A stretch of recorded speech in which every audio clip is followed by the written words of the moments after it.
Well, here I am at it again. I'm not gonna lie, I didn't think of anything to say during this particular playing of Path of Exile. I tried to. I usually try to think of something before I get in there.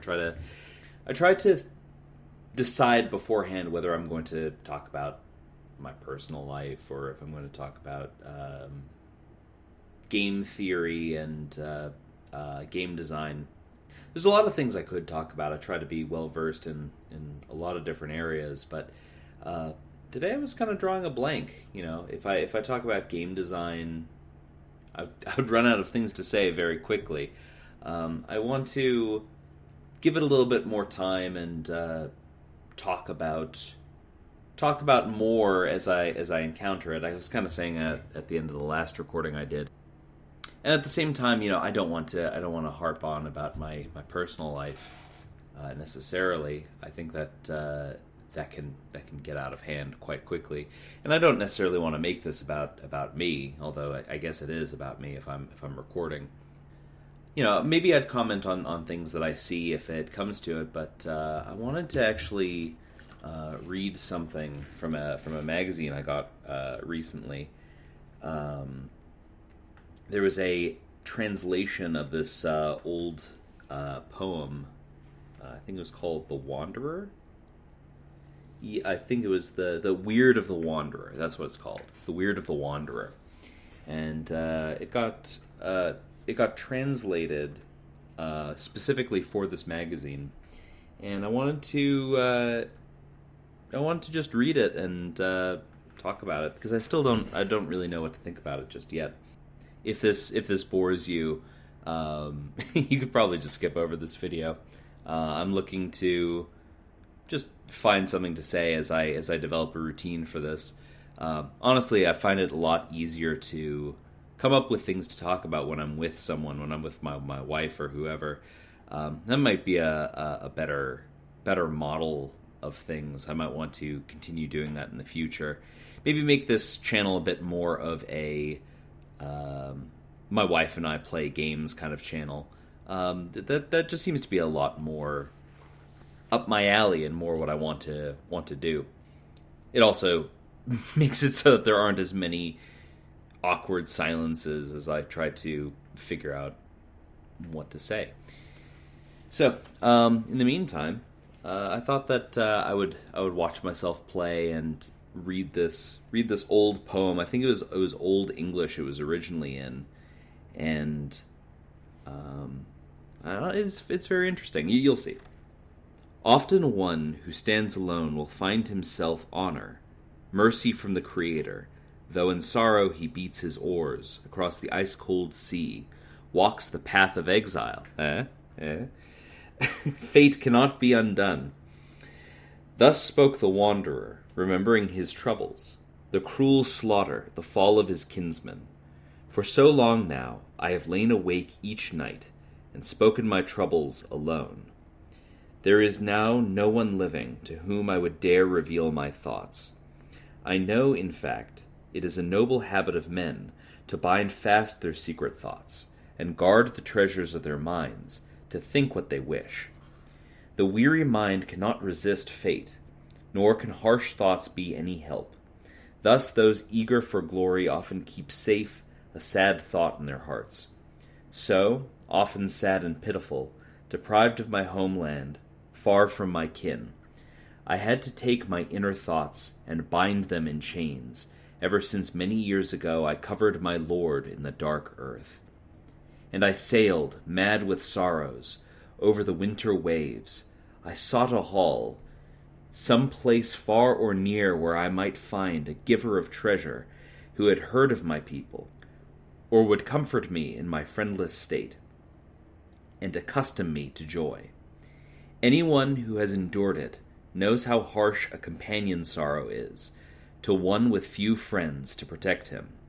The path of exile holds him, not twisted gold, his frozen spirit, not the fruits of the earth. He remembers the men in the hall, and the giving of treasures, how his lord in youth accustomed him to feasts. All that joy has perished. For he who has long ceased hearing his beloved Lord's words of counsel knows that sorrow and sloth together often bind the poor man left alone. He imagines himself hugging and kissing his Lord, setting on his knee his hands and head, like he did in days gone by, enjoying gifts before the throne. Then he awakens again, a friendless man, sees before him gray waves, seabirds bathing, falling ice and snow mixed with hail. Then the wounds of his heart grow heavier, hurting for the Lord he loved. Sorrow is renewed when the memory of his kinsmen turns back to his mind. He greets them with joy, eagerly surveys his old companions. They swim away. The souls of the seafarers say little he can understand. Anxiety is renewed for him who must send over the racking waves a weary mind. So I cannot think why my mind does not darken when I ponder the whole life of men throughout this world, how they suddenly left the earth as proud servants of mankind. Thus this middle earth each day falls and decays, and a man cannot become wise without his share of winters in the world. A wise man must be patient, not too hot-headed, nor too quick to speak, nor too weak a warrior, nor too thoughtless, nor too fearful or joyful, nor too grasping for riches, nor too eager to boast, before he knows more. A warrior must wait when he swears oaths until he knows, now bold and fierce, where his heart will turn. A wise hero must recognize how ghastly it is when all the world's wealth turns to waste, as now everywhere around this world, wind-blown, frost-covered, walls stand, the buildings are shaking, mead halls totter, where lords lie dead, deprived of joy. Their warriors fell proudly by the wall. War destroyed some, carried them away. One, a bird tore off over the deep sea. One, a gray wolf gave his share of death. One, a sullen maid hid in a shallowy grave. The Creator cleared this place, until the people made no sound. The ancient work of giants stood empty. He who wisely pondered where these walls stood, and thought deeply on this dark life, wise in spirit, often remembered from afar many slaughters, and spoke these words: Where has the horse gone? Where is the rider? Where is the giver of treasure? Where are the seats of the feast? Where are the roars of the hall? Alas for the bright cup! Alas for the armored warrior! Alas for the glory of the king! How that time is passed under the darkening sky, as if it had never been. Now there stands, in the tracks of that beloved troop, a wall remarkably high, painted with swirling serpents. Men taken by the glory of spears, weapons greedily for slaughter, their renowned fate. And storms crashed on those rocky cliffs. The storm falls and imprisons the earth, the cacophony of winter, when shadows gather and darkness comes, sends from the north cruel hail, out of hatred for men. Nothing is easy in this earthly realm. The whims of fate change the world under the skies. Here is money fleeting. Here is friend fleeting. Here is man fleeting. Here is kinsman fleeting. All that stands on this earth turns to nothing. So said the wise man in his mind as he sat alone confiding in himself. He is good who holds on to faith. A warrior must never let out grieving from his heart unless he knows the solution and performs it with courage. It is good to seek honor, comfort from our Father in heaven, where, for us, all things last forever. I really like that one. I read poetry now and again just to... Well, I try to read it out loud so that I'm not mumbling over a lot of my speech impediments. I'm not as bad as some other people, but it's good to get practice in. I think I got inspired with that because I I really like this one Walt Whitman poem. I don't know if I'm going to read that one, but I did use it to woo my wife. It was a very good one. It's called For You. I might read it. Anyway, I was watching The Notebook, and Ryan Gosling's character was talking about how he overcame his speech impediment by reading poetry, and so now I try to read poetry out loud sometimes. I think, oh god, this necromancer is so annoying. Oh gosh, yeah, no, just continuously summons these guys. Oh my god. When I came across this one, I was surprised that it hadn't been translated, as far as I'm aware, anywhere else. It's just got this beauty to it, just this feeling of loneliness and surprising nihilism for an old English poem. Like, you don't expect them to have the same. You think of older eras, and maybe it's just me or how I used to think about the world. But oh God, I'm getting swarmed. I'm getting absolutely swarmed.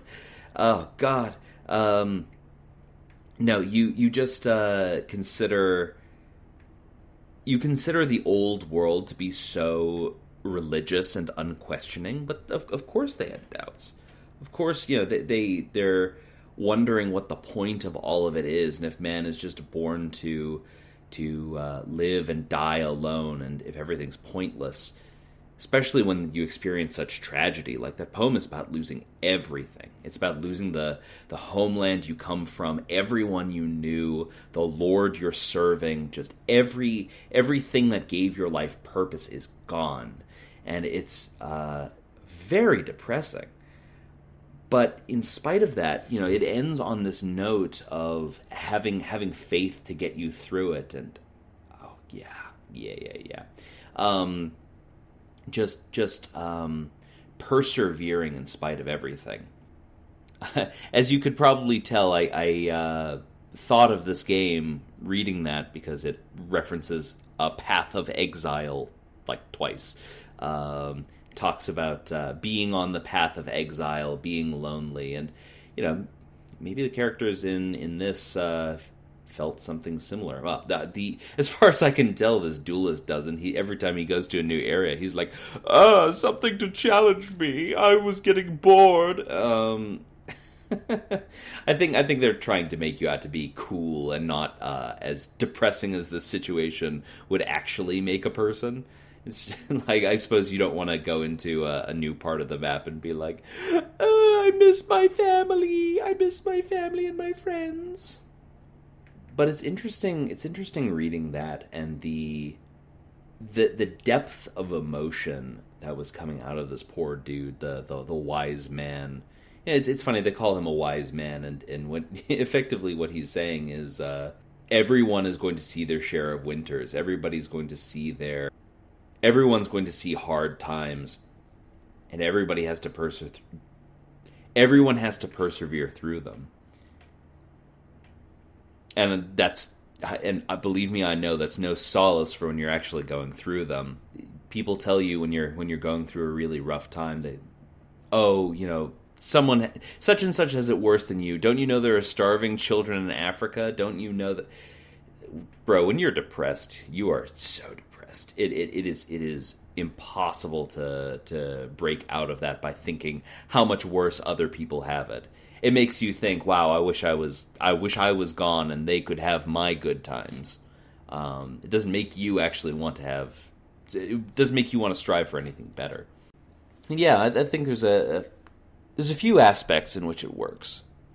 It works both as a story of watching your civilization in decay, watching your life in decay, everything that you once knew fading from the world, the loneliness of that. But it also works on a personal level beyond, like, it sort of takes that extreme of the world is ending, and it puts it in, I won't say it puts it in perspective. It lets you, it's almost like sad music, I guess. It's like when you're sad and you want to listen to some, like, when you want to listen to some emo music just to get you through, and it resonates with you. I won't say this particularly resonates with me right now because I'm actually phenomenally happy in life, but I wasn't always. I remember going through some really rough times, and yeah, I think a lot of people have. This is where I pick up the caustic arrow. Yeah, I think I'm still holding on to that on my character. I don't know why. I'm never going to use it. I guess you got to fill the space with something. Yeah, but originally I started reading Robert Frost when I was a kid. I remember there's a big book of Robert Frost poems that especially on a winter day, you crack it open, you read just these poems that he would write about nature and New England. It really puts you there. Really puts you there mentally. As I got older, Robert Frost is good. I like Robert Frost, but I won't say it's children's poetry, but it is very, very rudimentary. You start getting into stuff, in my opinion, stuff like Walt Whitman. I think Walt Whitman and Rudyard Kipling are two of my favorites. And what's interesting is the part of The Weird of the Wanderer that I was just reading. He's talking about what a man should be. It strikes me as a very English sensibility. Don't speak too brashly. Don't boast. Don't speak out of turn. Be strong. Oh, look at this place as it lights up. Look! Just the green as it kicks in. It would have been so easy for them in this game just to be like, "Yep, you did it. Go back." But they just like after you clear out the feeded pool, everything just brightens. It turns this beautiful green color, like the grass and the trees are setting in. It's this. It feels very rewarding. It feels like you've accomplished something. Yeah, the part of Weird of the Wanderer, it felt like If by Rudyard Kipling. If you can keep your head when all about you, etc., etc., etc. Maybe I should read that one. That's a really good one. All right, here it is. Yeah, no, it's just this poem by Rudyard Kipling that I think connects there as well. It's this idea of I don't know if it's how an Englishman should behave. I know that Rudyard Kipling a lot of his writing was just about the English experience, and particularly imperialism and being in other countries. But I remember reading this back in high school. It's a very good moral and philosophical view on life. So, If by Rudyard Kipling. If you can keep your head when all about you are losing theirs and blaming it on you, if you can trust yourself when all men doubt you, but make allowance for their doubting too, if you can wait and not be tired by waiting, or being lied about, don't deal in lies, or being hated, don't give way to hating, and yet don't look too good nor talk too wise, if you can dream and not make dreams your master, if you can think and not make thoughts your aim, if you can meet with triumph and disaster, and treat those two impostors just the same, if you can bear to hear the truth you've spoken twisted by knaves to make a trap for fools, or watch the things you gave your life to broken, and stoop and build them up again with worn-out tools, if you can make one heap of all your winnings, and risk it all on one turn of pitch and toss, and lose, and start again at the beginnings, and never breathe a word about your loss. If you can force your heart and nerve and sinew to serve your turn long after they are gone, and so hold on when there is nothing in you except the will which says to them, hold on. If you can talk with crowds and keep your virtue, or walk with kings, nor lose the common touch, if neither foes nor loving friends can hurt you, if all men count with you, but none too much, if you can fill the unforgiving minute with 60 seconds worth of distance run, yours is the earth and everything that's in it, and which is more, you'll be a man, my son. Yeah, that's a great one. No, and there, yeah, I think they connect more on just the way that you should behave. There's just this theme of enduring suffering and tragedy, and losing everything. Between both poems. Just this idea that we can come back from anything. I think the English can come back from anything. I think the Americans can come back from anything. I think that humanity can come back from anything. You know, everybody likes to doom and gloom about how things are over and we're on our last rope and there's no going back and there's no will and everything's hopeless. But I don't know. If if you can be stripped of all your belongings and kicked off a boat and swim to fantasy Australia and be surrounded by zombies and have a good time of it, I know it's just a game, but you imagine what these characters go through, as much as it's meant to be a power fantasy. Overall, I think humans can endure anything. I think we can come back. And I think that's all I have to say for today. All right. Talk to you later.